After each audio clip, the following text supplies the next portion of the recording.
Assalamualaikum warahmatullahi wabarakatuh. Salam bubuk apung. Hal-hal yang terkait dengan pemasaran, Pak Kepala nanti bisa kerjasama. Kan bukan orang lain, tapi bangsa kita. Nah, salah satu yang pertama harus disosialisasikan. Oke, kita sekarang akhir tahun 2022,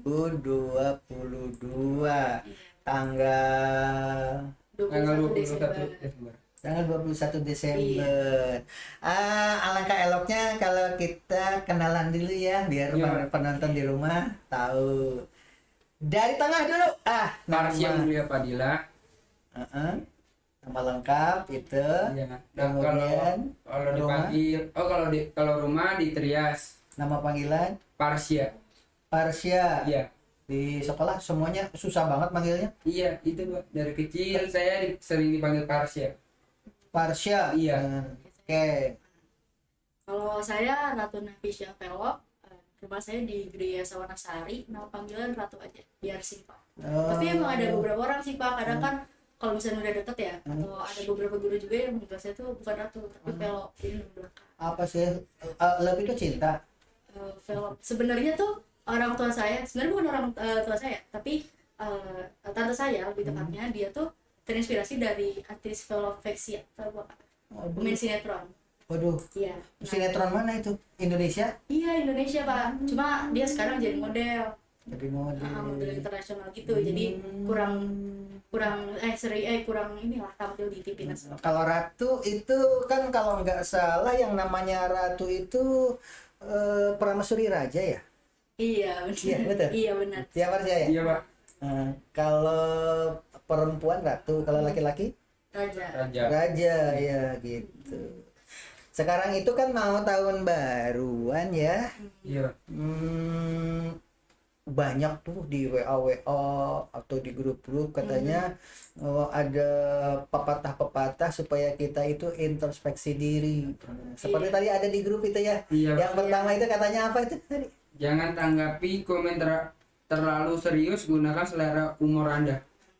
Nah, di tahun 2023 yang sebentar lagi diusahakan hari esok lebih baik daripada hari ini. Hari ini harus lebih baik dari hari kemarin atau hari sebelumnya. Nah, ada yang bagus ini di WA grup itu ya. Yang pertama itu kalimatnya apa tadi? Baca lagi. Jangan tanggapi komen terlalu serius, gunakan selera humor Anda. Ngerti nggak Ratu? Paham sih saya, karena gini ya, kadang nggak setiap grup gitu ya, itu tuh bakalan maksudnya kayak respect each other gitu. Kadang ada beberapa, bahkan kalau misalkan temen deket tuh kadang kan emang udah kayak biasa ya, jadi kayak udah enak aja gitu kan, jadi kadang suka ceplos-ceplos lah. Nah kalau misalkan lebih baik gitu ya, kalau misalnya dalam grup itu lebih santai gitu, karena kan anggap aja itu tuh bercanda, bukan satu hinaan gitu. Dan kalaupun emang kitanya agak marah, bilang gitu ke temennya kayak jangan bercandain kayak gitu ya, gue agak sensi di bagian itu. Contoh nggak pepatah itu? Coba baca lagi. Yang nomor 1. Ya, jangan tanggapi komen terlalu serius, gunakan selera humor Anda. Iya, jangan terlalu serius lah, namanya juga di grup itu kan untuk banyak orang ya, di grup itu Iya, kan banyak otak yang berbeda-beda, kepalanya rambut boleh sama hitam. Ya kan? Iya. Nah, ya. Baru kemudian yang kedua Ratu, coba yang kedua itu. Yang kedua itu tidak usah minder dalam grup. Jadi kalau tidak usah minder di grup itu, misalkan kayak ya bercanda gitu, tapi kelewatan seandainya saya yang salah. Tapi ya udah, teman biasa doang kan, minta maaf aja. Saya kalau Emang suka minder, Pak? Eh. Pernah ngerasa minder di grup? pernah Pak, Gara-gara apa? ya gara-garanya ya soal biasa aja gitu Pak, kayak cuman mau main, tapi sayanya nggak mau, dipaksa, ya saya minder aja Pak dari grup gitu. Caranya gimana kalau sudah minder begitu, biasanya gimana? Udahlah, udah teman biasa doang, mau ditemenin mau enggak, udah biasa, udah mendingan. Ratu juga sama, pernah ngerasa minder? Kalau saya pernah sih, cuma Ya kalau saya pribadi ya caranya tuh ya lebih ke kita tuh ambil waktu dulu buat kita sendiri. Kita sebenarnya apa sih yang bikin kita minder dalam grup itu? Apakah itu ada dalam diri kita atau emang dari suasana di grup itu? Kalau misalkan emang dari diri kita ya kita introspeksi diri kan. Kalau misalkan emang itu dari diri kita, cuma kalau misalkan itu dari suasana di grup yang bikin kita nggak nyaman, ya lebih baik kayak ya udah diem aja gitu, nggak usah ambil pusing lah, nggak usah cari masalah gitu. Pernah nggak menduga-duga begitu buat baca WA, ini kayaknya temanku yang si Anu nih minder nih kayaknya gitu. Kelihatannya dari mana kalau dia minder? Maksudnya minder sayanya atau dianya nih? Dianya. Kalau kita di antara dialog, kita nggak komen, kita nggak Iya. komen, baca komen si A, komen si B. Oh, kok si ini kayaknya minder deh gitu. Ketahuan nggak? Biasanya sih kalau kayak gitu, ini pengalaman pribadi ya Kak. Kalau misalkan kayak gitu tuh biasanya dia tuh suka ngeremehin achievement kecil yang kadang tuh kita raih.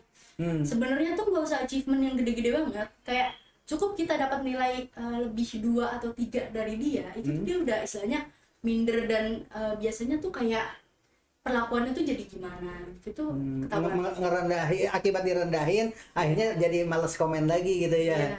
Bahkan mungkin bisa lari ya dari grup ya, karena minder ya. Kalau saya enggak sih, kalau saya tuh kayak oh ya udah diemin aja gitu paling. Oh, jadi kalau nggak komen di grup, nggak komen-komen, bukan orangnya meninggal ya? Bukan. Tergantung, itu mah tergantung. Berarti kalau jarang komen ada kemungkinan dia minder ya? Iya, karena kalau saya pribadi ya, kalau saya pribadi itu biasanya misal saya nggak suka nih sama orang nih di grup ini, dia biasanya suka ngata-ngatain saya atau gimana. Itu biasanya kan saya punya kayak grup sahabat gitu kan, yang paling dekat bisa sama saya bilang, saya cerita di situ kan, misalnya biar ngeringanin hati saya juga, biar gak terlalu kesel amat sama tuh orang. Oh, jadi ternyata rasa minder juga bisa terobati kalau ada tempat curhat ya? Iya. Oke. Itu bagi saya itu banget gitu. Yang ketiga baca tuh, Ratu. Jangan merasa lebih hebat dari yang lain. Emang suka ada di grup Asya? Ada Pak. Jadi saya kan waktu itu keluar pas saya udah sampai Keluar dari grup. Iya, dari grup. Nah, saya ditambahin, lu jangan mentang-mentang jadi sojagoan, kata teman dekat saya. Jangan mentang-mentang jadi sojagoan dah. Ntar lu di luar diapa-apain, gak ada belaannya. Ya kan saya mah kan bilang iya, saya mah cuman iya aja kan. Jangan iya doang lu. Ya saya jawab tuh Pak, saya jawab ya maaf kalau emang gue punya salah. Ya udah kan waktu itu udah yuk lu jagoan banget sih. Ya udah kan saya minder Pak, saya keluar lagi. Ya udah dimasukin lagi, diem dari grup, saya matiin data aja, udah gitu Pak. Matiin data akhirnya. Emang apa sih kalimatnya nomor 3 coba Ratu? Yang nomor 3 itu jangan merasa lebih hebat dari yang lain. Iya Pak. Jangan merasa lebih hebat dari yang lain. Ini kan tadi Paksya ya? Iya Pak. Begitu pendapatnya, tentu beda lah dengan Ratu. Jangan merasa lebih hebat. Kalau orang yang merasa lebih hebat itu biasanya komennya gimana sih di grup? Kalau di grup saya sih orang yang biasanya merasa lebih hebat nggak suka saya ini, maksudnya langsung saya iniin. Biasanya saya diemin. Hitungannya ya udah biar aja nanti juga jatuh sendiri gitu kan. Oh iya. Cuma- Kalau orang sombong itu diterbang tinggi-tinggi terjatuh sendiri gitu ya. Jadi saya cuma oh ya udah gitu aja kayak jadi sih nggak mau ambil panjang. Kalau saya emang dia merasa lebih hebat, oh ya udah. Biasanya kalau orang yang merasa paling hebat itu komennya gimana sih? Biasanya tuh suka ngucilin orang. Ngucilin orang. Ngucilin Pak. Oh, ngucilin. Iya, jadi Oh, kayak- dikeroyok, dibully gitu. Nggak dikeroyok dibully juga, maksudnya tuh kayak misal ada orang yang dia kan gini, kebahagiaan kita kan beda-beda nih. Terus tingkat kesuksesan kita juga kan beda-beda. Setiap orang punya kelebihan masing-masing, ya kan? Ada yang orientasinya itu hobi sosial, ada orientasinya hobi canda, ada orang yang hobinya itu nyanyi, ada yang hobinya nulis, ya kan? Dan setiap orang tidak ada yang sempurna semuanya serba lebih, pasti ada kelebihan di sini, kekurangan di sini. Nah, tadi kalimat yang di situ adalah orang merasa Lebih hebat dari yang lain. lebih hebat daripada yang lain, berarti merasa serba lebih gitu ya. Ini pinter, ini paling pinter, ini paling pinter gitu ya. Cuma menurut saya satu Pak, sebenarnya orang yang ngerasa lebih hebat dari yang lain dia tuh cuma defensif sama dirinya. Karena pertama gini, mungkin dia punya pengalaman dikucilkan. Jadi dia tuh merasa oh kalau misalnya gue lebih gue bisa dianggap. Jadi dia merasa sok lebih dan akhirnya ngucilin orang ketika dia merasa udah lebih karena masa lalunya itu. akibat dia punya masa lalu, Iya. akhirnya Seperti itu. Jadi dia karena dia dikucilin sama orang, jadi dia nganggap, oh kalau misalnya gue lebih, gue bisa dong ngucilin orang dan dianggap. supaya dianggap hebat. Biasanya sih gitu Pak. Yang pengalaman saya ya, itu tuh emang orang yang suka ngebully, suka ngata-ngatain orang, itu tuh biasanya emang dia punya insecurity yang padahal kayak bisa dibilang lebih besar, dan itu tuh di luar nalar loh Pak. Jadi kayak sebenarnya bukan, nggak ada kaitannya sama orang yang dikucilkan ini, cuma emang hobi aja dia ngucilin orang gitu. Oh gitu, karena hobi. Iya, biasanya sih gitu karena dan biasanya defensifnya mereka itu tuh gara-gara oh dianya duluan gitu. Padahal mah dianya enggak kenapa-kenapa gitu. Kalau ternyata orang yang suka ngucilin orang itu memang kelihatannya tampaknya seperti memang pinter. Misalkan, bagaimana menurut Ratu? Ini kayaknya orang ini memang hebat. Ini misalnya dari ngomongnya, dari berdiplomasinya, dari apa gitu, memang kelihatannya hebat misalkan itu. Apakah termasuk kriteria tadi menurut Ratu? Dampak dari yang dialami? Kalau misalkan saya pribadi kurang tahu sih ya, kalau misalkan cara berbicara seseorang emang itu kan maksudnya menatakan gitu kan. Gimana? Oh, yang Iya, lain itu dianggap bahwa salah aja orang lain itu. Iya, even emang orang lain tuh tahu sebenarnya oh dia yang salah, tapi emang dia tuh defensif sama dirinya dia bahwa gue yang bener, lu salah, lu harus ngikutin gue. Nggak gitu. Jadi sebenarnya saya ada istilahnya satu temen yang seperti itu. Oh ada. Cukup kayak kita oh tahu aja. Tapi kalau misalnya gini, kalau dia nantangin saya nggak terima. Kalau dia nantangin, ayo. Tapi kalau misalkan kita nggak ada masalah, kita aja situ cari masalah, itu nggak kita. Tapi debat itu sendiri sebenarnya kan belajar ya. Selagi memakai dasar-dasar saya ini salah karena dasar hukumnya ini, itu akhirnya memicu perdebatan dan sebagainya. Dan orang lain itu dianggapnya walaupun orang lain itu benar, tetapi karena dia itu pinter berargumen, seperti di TV tuh. Oh iya, Siapa itu? iya ada. Siapa? Nggak apa-apa sebutkannya di TV yang selalu hebat itu. Dungu. Siapa? RUU ITE Apa itu RUU itu apa? pelanggaran ya gitu kan. Apalagi kan kalau misalkan sekarang ya misal ada orang dia bisa nggak terima di terus ya bisa. Jadi, Kalau- kita nggak punya dasar hukum yang kuat gitu, kita cuma misalnya ikut-ikutan orang, itu tuh menurut saya lebih bahaya. Ya, kita nggak bisa mendidik diri kita sendiri. Kalau menurut Pasha, setuju nggak dengan pendapat Ratu bahwa orang yang selalu merendahkan orang lain, bukan merendahkan di situ mah, nomor 3 itu apa sih? Yang lebih Merasa lebih hebat, Yang merasa lebih hebat ada nggak yang pernah dihadapi di grup? Di grup WA, di grup Facebook, atau di grup mana aja gitu, bahwa dia tuh merasa kelihatannya kalau diskusi itu selalu memojokkan orang gitu. Dia selalu hebat, paling hebat.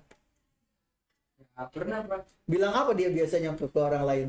Ya kalau ke orang lain udah lu nggak, kayak saya misalkan saya baru masuk terus ada bocah baru tuh, udah jangan ditemenin kayak gitu. Pernah dulu saya Pak, pernah. Terus kayak disindir-sindir dah menang badan doang, nyali culun ya gitu, pernah Pak. Saya Jadi ngejatuhin banget iya ya. Pak, ngejatuhin harga diri saya banget. Aku suka nyindir-nyindir kayak gitu kalau yang paling menurut saya ya, yang paling level. Karena dia gini nih, dia nggak bisa ngedefend diri dia sendiri, jadi dia ngebangun tembok dengan mulutnya dia yang seolah-olah tuh lu nggak akan bisa nyentuh gue, padahal tuh kayak rapuh gitu. Soalnya tembok itu kayak cuma dipegang dikit aja udah kelar gitu. Roboh gitu ya. Jadi misalnya dia sebenarnya Berarti untuk menutupi dirinya berarti ya. dia rapuh di dalam, kan saya bilang mungkin dia ada kekosongan dalam dirinya, dan menurut dia dengan cara dia ngebully orang lain kekosongan itu bakal terisi, padahal sama sekali enggak. Jadi dia karena kekosongan itu sama sekali tidak terisi, jadi dia akan terus ngebully orang, ngejek orang. Ini baru 3, padahal ini saran-sarannya banyak banget ya. Oke, 3 aja lumayan kali ya. Ini nomor 1, 2, 3 ya. Nah, kalian nomor 4 apa sih? Jangan posting harta bendamu hanya menimbulkan kesedihan bagi saudara kita yang kurang beruntung. Udah, itu mah paham lah kita ya. Paling tidak nomor 1 dengan nomor 3 itu banyak terjadi di medsos ya. Iya. Dan cuma terjadi di medsos sih Pak, di kehidupan sosial kita sekarang ya, misal ternyata nih apa antara tuh Di kelas. kadang gitu kan. Nomor 1 tadi apa? Jangan tanggapi komen terlalu serius, gunakan selera humor. Ya ketika orang itu terlalu serius menyikapi segala sesuatu, lebih baik dibawa canda aja ya. Iya, Pak. Untuk ngobatin orang yang tersinggung gitu kan, diajak selera humor ya kan. Kalau di WA grup ada orang yang mengkritik tajam tapi kritikannya benar sebenarnya. Misalkan contoh di WA mengkritik tulisan Ratu pernah nggak dikritik tulisannya salah sama temen Kalau tulisan saya, atau Pesya? Ratu dulu kalau deh. saya yang benar-benar salah biasanya kayak cuma bilang sorry gitu ya, sorry Bang, gitu. Kita masuk sportif aja. Iya. Sorry bahwa itu salah gitu ya. sorry Bang gitu, dan gitu doang. Hmm. Tapi kalau misalkan saya yang mengkritik kayak lu apaan sih terlalu gini itu tuh sebenarnya pernah, cuma udah lumayan lama. Dan saya udah kayak wah ini salah nih, jadi kayak ya mulai bangun. Ketika orang banyak sering memojokkan orang, menyalah-nyalahkan orang, dan kelihatannya memang dia pintar di dalam berdiplomasi, cara Ratu menyelesaikan masalah seperti itu gimana? Diem deh, Oh, diamin aja, biarin aja. diemin itu kesulitan tuh. Tapi Kalau misalnya gini nih Pak, tahu saya orang kayak gitu emang dia nyari ribut dari kita. Kalau kita kebawa emosi, itu tuh gampang dia mainin. Dia sengaja kayak ngambil emosi lu nih, kalau lu emosi sengaja memancing emosi gampang kita. misalnya, orang emosi panas bawaannya kan. Jadi kalau misalnya saya pribadi, orang saya emang gak ada gitu. Cuma kayak misal dia emosi, cuma dia aja kayak apaan sih gitu doang, dia bakalan nyerang. Dan kalau misalnya dia udah nyerang, itu tuh istilahnya lebih gampang buat diatasin daripada orang yang santai tapi istilahnya lihat kondisi gitu. Yang penting kita mah solusi di sini ya, hadirin sekalian yang ada di rumah. Jadi kalau ada orang seperti itu, kita hargai. Mungkin dia punya kehebatan itu untuk berdiplomasi. Mungkin dia contohnya nanti harusnya jadi anggota dewan.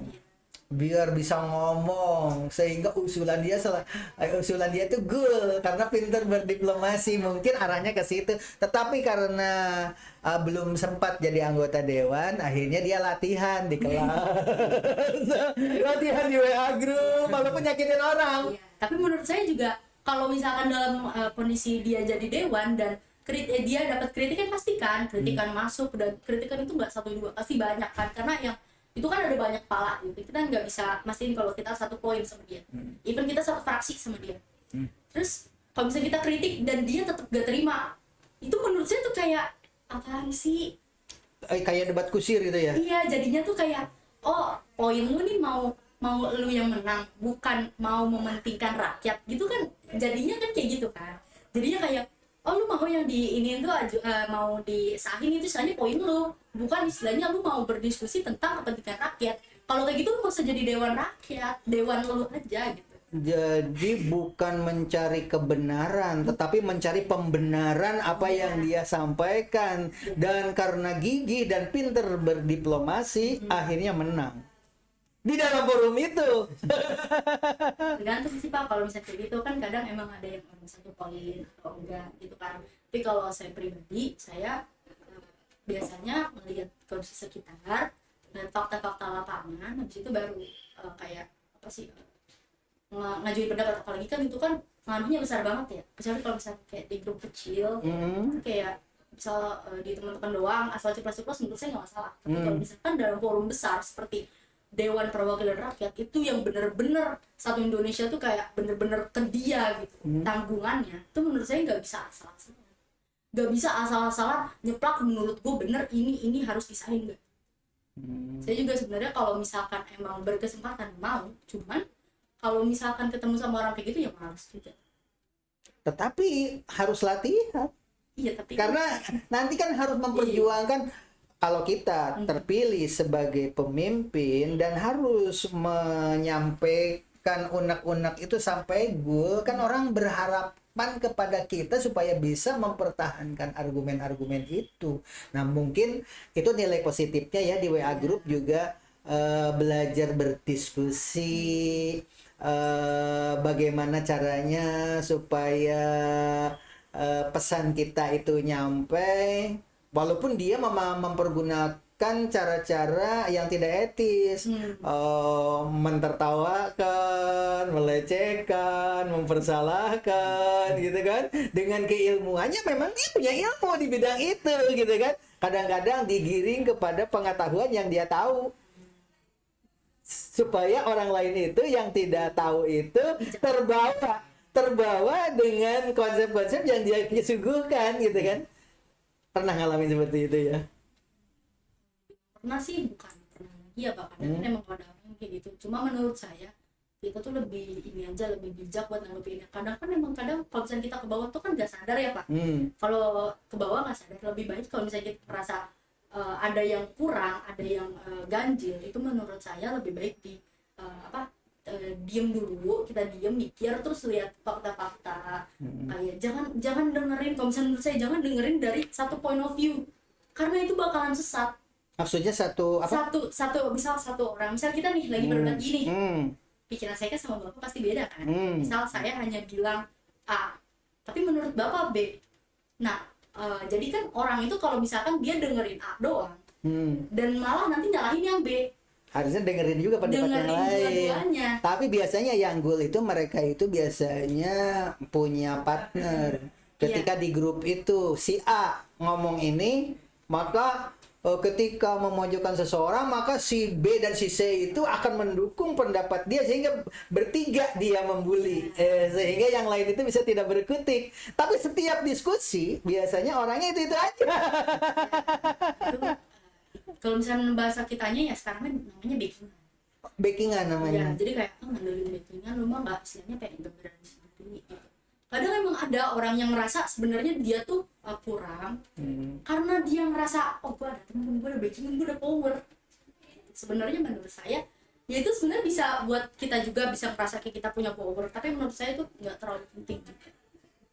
Sebenarnya ada manfaatnya nggak kita punya backingan begitu? Punya pendukung. Kalau misalkan saya pribadi biasanya buat pendukung kayak gitu saya ada si Ale. Nah, jangan menyebut nama. Saya. Oh iya. Alianova. Nah, dia tuh emang sebenarnya dia bilang backingan juga bukan, tapi kalau misalnya saya sedih selalu mendukung pendapat kita. Iya, bukan selalu mendukung juga Pak. Dia kayak maksudnya posisi dia tuh selalu bisa netral. Oh, dia selalu bisa netral, bagus ya. Dia tuh selalu bisa netral. Even kalau misalnya saya lagi emosi kan, saya tuh bisa bilang orangnya emosian. Sementara dia netral, jadi dia bisa kasih saya saran yang baik, yang bagus, dan saya oh iya benar juga, gue harusnya kayak gini. Dan akhirnya saya ngubah pola pikir saya jadi lebih netral dan lebih. Jadi kalau misalnya saya ngubah pola pikir saya lebih netral, jadi lebih adem aja. Ini siapa, Pasya? Parja Pak. Parsya.